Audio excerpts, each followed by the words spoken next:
Good morning and welcome to your Daily Sparks. Now, you may not realize it, but this world is at war.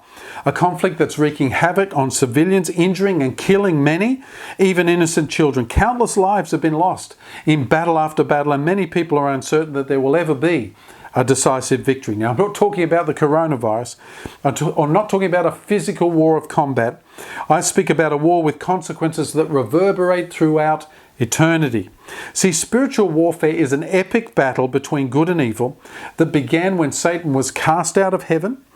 Confrontation escalated in the Garden of Eden, where the first man, Adam, received a near-fatal blow that has affected both him and everybody else in history.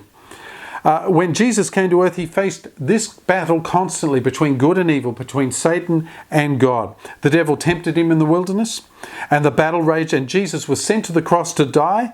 As the battle raged, he rose victoriously on the third day, but the enemy still hasn't surrendered.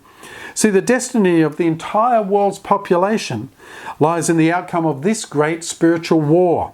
The situation is clearly outlined by Paul when he writes this: our struggle in Ephesians 6 is not against flesh and blood, but against the rulers, against the powers, against the authorities of this dark world, and against the spiritual forces of evil in the heavenly realms.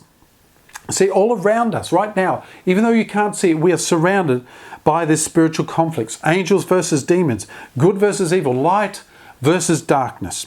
But amazingly, most believers live as if this conflict is not even happening, or as if it's been a battle of the ages, in the past, or if it's some sci-fi fantasy or story. But what's worse is most people think they only battle what is seen, as if the real enemy is the person with whom they're in conflict with, or the job, or the circumstances they're facing, or their health, or the economy, or any number of other things. What would you say if I told you that every problem in your life is a direct result of this incredible spiritual war that I'm describing? Indeed, discouragement, divorce, addiction, uncontrolled anger, debt, all of these are as a result of this incredible spiritual battle for the hearts and souls of individuals. Not one of us is immune to the consequences of spiritual warfare. And although the players fight it out in an invisible realm that we can't see, we all face the effects of that realm and of that conflict every day in our lives. It shows up as pain, struggle, defeat, and heartache. So today I want to encourage you. If you face discouragement, if you face something that you feel is not right, that is difficult, take it to the Lord in prayer, because it's a spiritual battle. If you find someone you don't like, take it to the Lord in prayer. Your beef is not with that person. Your beef is with the enemy.